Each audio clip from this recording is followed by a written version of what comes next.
Hello and welcome to Revved Up. It's a new week, meaning we have a new car, a new celebrity to talk to as well. We have a new preview, beautiful machine on this week's edition. You definitely should be staying around. We also have different tips and different sorts of pictures as we continue interacting with you on social media. Hello, I'm Andrew Kabura, welcoming you to Uganda's first premier motor show, Revved Up.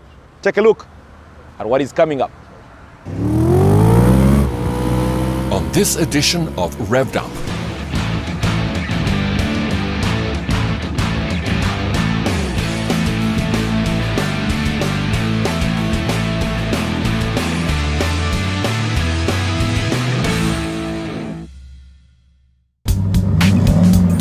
Car Care, brought to you by Shell Helix. This week's Car Care tip shows you how to flush the cooling system of your car. It's a good idea to occasionally flush your cooling system to keep your vehicle running at maximum efficiency. To begin the process, first ensure that your car is parked in a safe place away from children or pets and that the engine has been shut off and cooled down. Place a large bucket under the drain valve, which is located underneath the radiator, and open up the valve to release the liquid already inside. Do not pour the collected liquid into a drain or on the ground. Pour them into tightly sealed containers until you can safely throw them away. Now, open the radiator pressure cap and pour the coolant inside.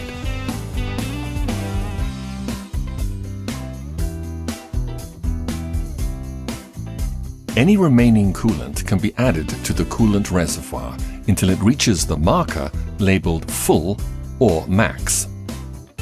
Replace the cap and run your engine with the heater on high until the temperature gauge shows a normal reading. Check your coolant regularly to prevent overheating and to keep your car running smoothly.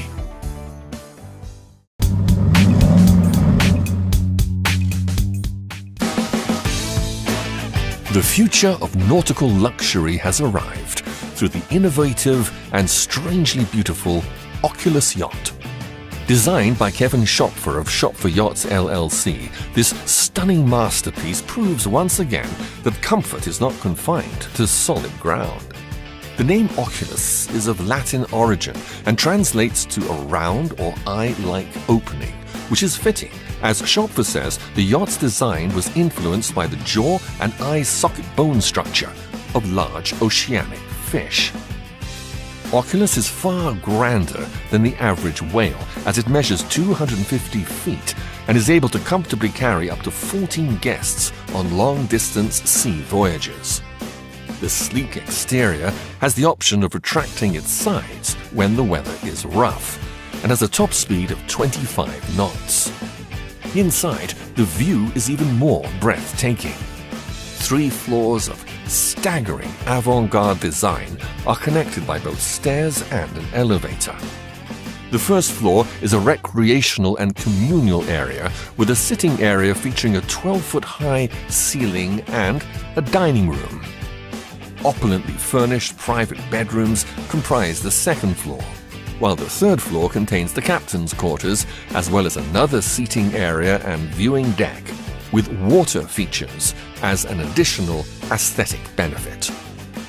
If we are already in a century that holds such impossibly luxurious vehicles as Oculus, it's thrilling to imagine what other future prospects might be in store.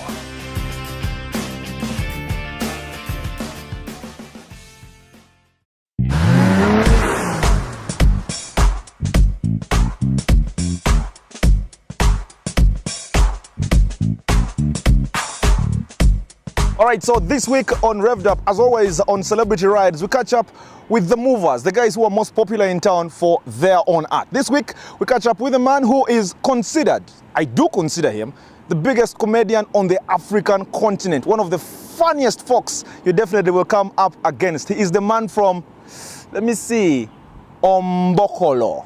Know who that is? All right, come with me as we check out his ride. All right, Salvador, thank you very much for speaking to us, man. Pleasure's mine, man. And I'm told you're very excited to be here as well. Yeah, definitely. I like being on TV. An opportunity I can get. That's why I attend a lot of funerals and weddings. Because you're assured of a camera there. All right. For starters, thank you very much for coming with your ride to talk to us. But before we even talk about your ride, the other day I was just reading about your story. I saw your TBT pictures. Yeah. Man, look at you now and what you looked like, 7 years ago? Yeah, money. Just nothing else. There's nothing like, oh God, what? It is money. I started eating very well now. In case you haven't watched Salvador's clips, I was watching a YouTube clip of you in Nigeria. Yeah. Tell me, from a celebrity's perspective, what does it feel when you go back home and you're in the house alone and you watch your YouTube clips and you're making the entire whole laugh and clap? You can never get used to watching yourself. Actually, it's the most weird thing, watching yourself on TV. Like, you look at yourself and you're like, hey, am I really the guy? It's just weird. But it's a good feeling when, you know, people are laughing. There's nothing that makes me satisfied like seeing another person happy. Yeah, I feed off that energy. So it's just a good feeling. All right, Salvador, let's talk about your ride now, man. Yeah. For starters, what car do you drive? Yeah. Why do you drive this car? Yeah, this is an old 6-in-1 car. Mercedes, Cadillac, Toyota, Nissan, all of it, Mitsubishi, all in one. I love this car. It's a Toyota Harrier. I don't know the model. I don't usually buy the model. I look at the shape and I buy. But it's a Toyota Harrier. It's very, very efficient in terms of fuel, its speed, and its stability on the road, especially if you're going past 100 kilometers per hour. So that's why I got it, because we do a lot of traveling. We move a lot, so I got this car because of those reasons. And tell us about what you like about the car, and then compared to the car before, because I'm sure you had the car before you got into this car. For how long have you had this one? I've had this, I bought it in 2014, but this car, I needed quite a slightly bigger car because it's stable on the road. That's the one thing I like about this car, because it's stable. The weight, the center of gravity is a little bit lower, so it's stable on the road, and it doesn't matter what speed you're going to. The Prima I had, when you go beyond a certain speed, it starts to shake. This doesn't, so I got this because also of safety. Statistics have shown that very few Harriers have rolled on the road because of a mechanical fault. Yeah, that's why I opted for this car, especially because of my travels. And you're a family man. He's a family man. He's got a very beautiful lady. He's got a child as well. Did that come into play here? Exactly. Because of the space, if you look at the boot side and the back side, it's quite big to boot baby seat and all that. It's actually a family car. That's why I say it's an all-in-one car. Yeah. Also, I had to consider that when I was also purchasing my car. Is it your dream car, or it's your dream car today? No, it's my dream car today. Tomorrow there's something else. What's the plan? What are you looking at? I don't like limiting myself to a certain particular brand, because cars come out every year. New cars come out every year. But I once sat in a Lexus 2004 model, 2014. Hey, Jesus! I almost got saved. Hey, but there are so many nice, beautiful cars. So I don't want to limit myself to, I want this particular car in the future, I want this. No, whatever will come, and if I have the money for it, I will get it. All right, what I'm going to do now is to ask Salvador to give other drivers out there, car owners, some advice, because he's told us why exactly he got this very Harrier. If you talk to someone who is young, probably developing in their career as a good comedian, they're starting to get some cash, like you get the money these days, dollars, rands, but naira, not Zimbabwean. As you get all this money, what would you tell someone when they're going to buy a car? 3 or 4 things you'd say: look at this, look at this, look at this. One, look at the tires. Yeah, the quality of the tires is very, very important. I always look at the safety. The second one is the mileage. If the car has been driven, if you see a very high mileage, that means the car is almost reaching its limit. Take into that consideration. And also the engine. Some of the engines, you know, most people, they say when you're selling a car, there has to be a problem with it. Most people do that. When they're selling their cars, there is usually one small, teeny problem. Always make sure that the car you're buying doesn't have all that of a problem, because you may pay twice. You may pay for the car and pay for repairing it. So always take those things into consideration. That's what I do. And also make sure you have constant supply of money for fuel. Yeah, that's very important. Salvador, you can buy a car and pack it. Salvador, thank you very much, man. We really appreciate it. Always a pleasure.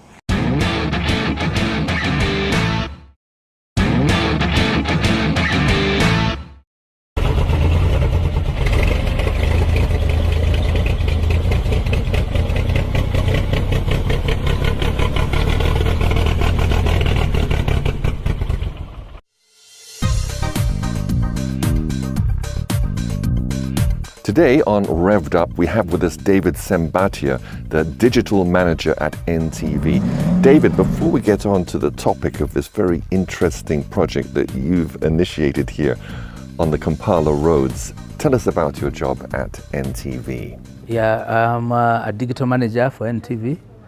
I'm responsible for social media platforms.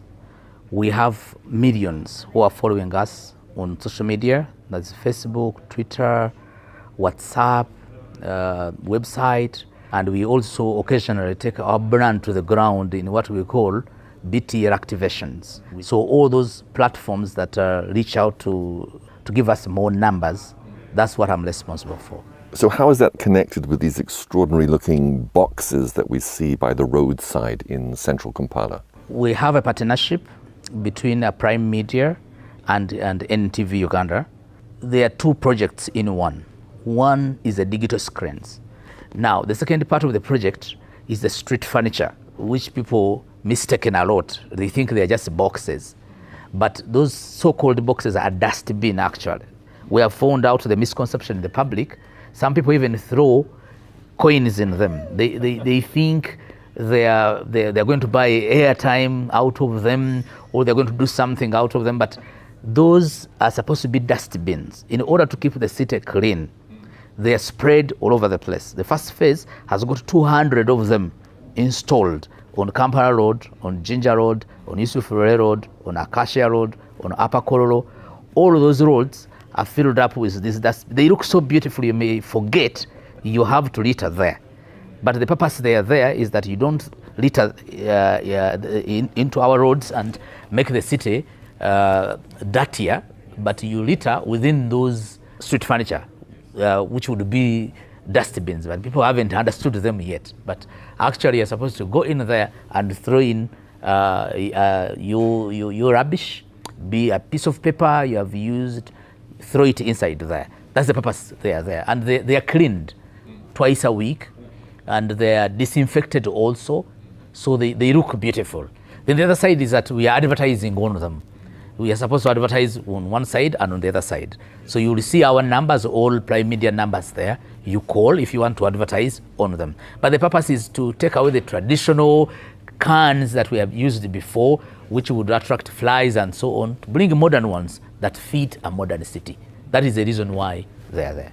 So if people want to advertise on these boxes, who do they contact? They can always call me. If you call our ground lines at NTV, you can ask for the digital manager. You'll get hand to me, and then you'll be able to advertise on it.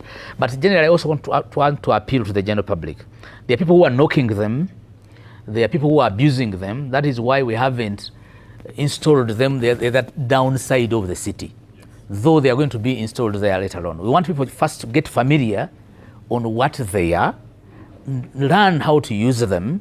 Then we are going to put lights in them so that at night they may have more light, so that you know that this is a place where you can litter something. But also advertisers can use them to advertise on them because they are beautiful. They are beautiful. You may not think even they are dustbins, but they are. For advertising, you just call Digital Manager NTV, and then we give you the service. And it's very cheap and very good for any advertiser.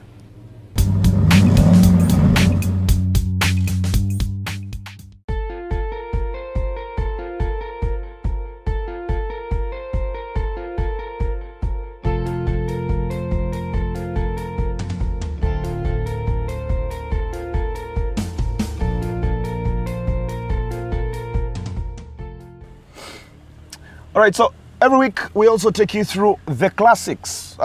We've certainly gotten lots of feedback from you guys about the classics. So many guys want to see cars from back in the day. So this week we are focusing on cars between 1930 to 1940. I don't know how old you were then, if you were born anywhere, but certainly there were cars out there, and trust me, there was some luxury and some beautiful cars as well. Take a look.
This is a car which not only provides an incredible 475 horsepower through a 6.4-litre engine, but also allows you to use optimal acceleration to harness that power through the launch control button.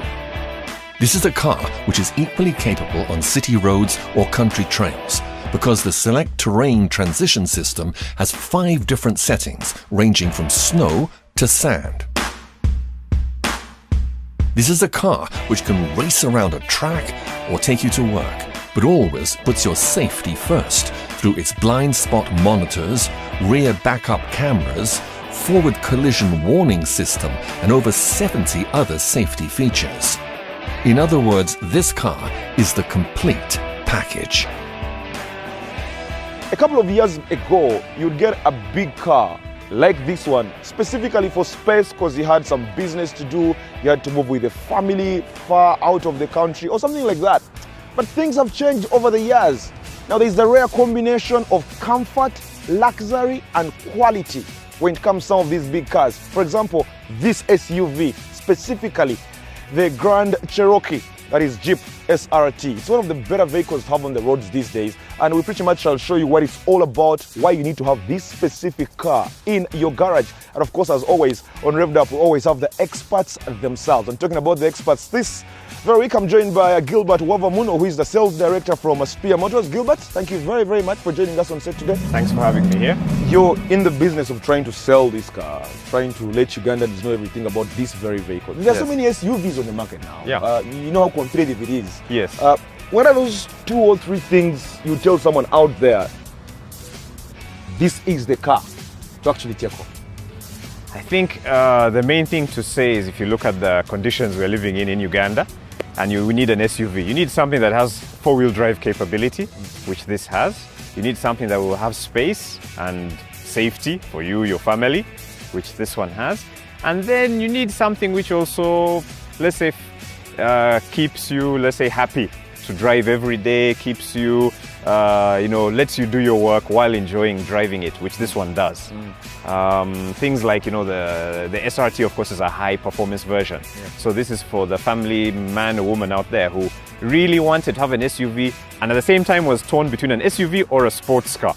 Now the SRT covers both segments very well. You've got your SUV 4-wheel drive capability, and you've got the high performance engine, high performance handling, over sports car. So during the week you can drive around normally to work and back, relaxed, casual. Then on the weekend you could go and stretch the vehicle a bit and hear the sound, feel the power. So you've sort of like catered for everything within this one SUV. In fact, this is more like, let's say, a super SUV. Yeah. If you look at the price, if you actually take the time and shop around, I would say, look at competitor prices, look at the price of this, and then you would see actually what you're getting in this gives you tremendous value for money.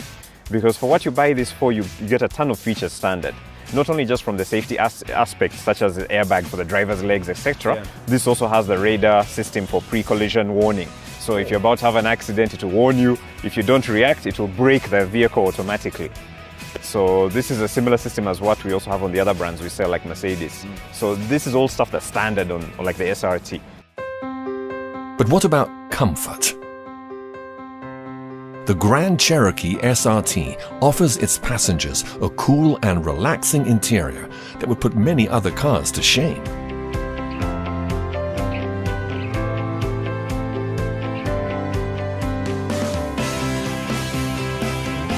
The leather-covered seats are made from superior Scandinavian hides, and the seats themselves are heated and ventilated. In the back are optional iPad screens for entertainment, combined with an impressive sound system for maximum luxury and relaxation.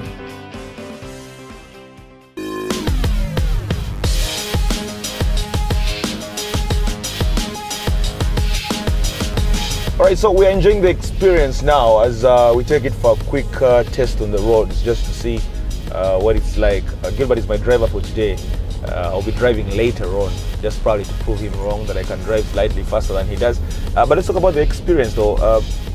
The experience of driving this car, factor in the comfort, factor in the power. How would you describe that to the viewer? Oh, it's very comfortable. The power is on another level. when you drive this, it really also makes you feel powerful, because just the slightest prod of the accelerator and you feel a lot of push, the torque, the vehicle pushing you forward. If you push the accelerator slightly more, then you get even much more. So the feeling of acceleration is a bit of a thrill. It's like a roller coaster. Yeah. So you really get to go, you can go and it stops as fast as it goes, which is actually very important. If you have a powerful vehicle, the brakes have to be equally up to the job. Exactly. I mean, the comfort is not something we can explain to the viewer, can we? It's certainly very comfortable. But let's talk about the different generations or the different, cars that have come out from Jeep over the years. What's the major difference in driving between this, for example, and the Mini? I would say the 3.6 Limited or 3.0 or whatever Limited Overland, those are set up to be even more comfortable than this, because their design is not to go up to 300 kilometers an hour. So they are based more for like a more comfortable setup, more extreme off-roading than this one.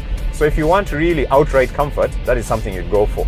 If you're looking for a balance where you wanted to have some supercar on the weekend but a practical daily runner, this can cover both areas. So it really depends on what the end user wants. This will be the best for some people, while the 3.6 Limited will be the best for another set of people. All depending on what they actually are looking for out of their vehicle. But today they've refined the SUVs to such a level that driving an SUV now is like driving a car. The performance, the handling, everything is just mind-blowing. So what you're getting now is that space, but with all the benefits you would have had with a normal saloon car.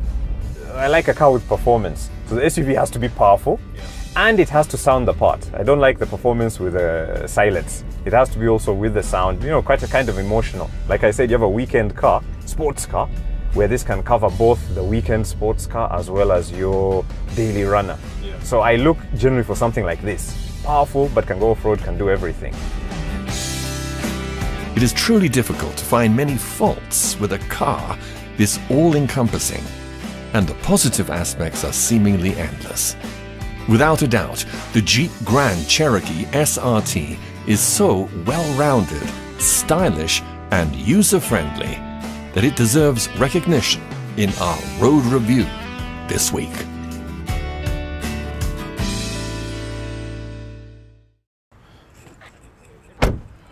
All right, hope you guys have enjoyed this beautiful machine, the Jeep Grand Cherokee SRT. Beautiful machine on the outside and the inside as well. And I think it's a car you definitely should try and have in your garage. Well, folks, that's it for this week. We must thank all our sponsors, all our beautiful sponsors that actually make the show happen. Plus, of course, the Kampala Serena Hotel, which is giving us this beautiful scenery for the shoot. Shall see you guys next week with a different car, different celebrity, different tips as well. Just make sure you stick to Revved Up.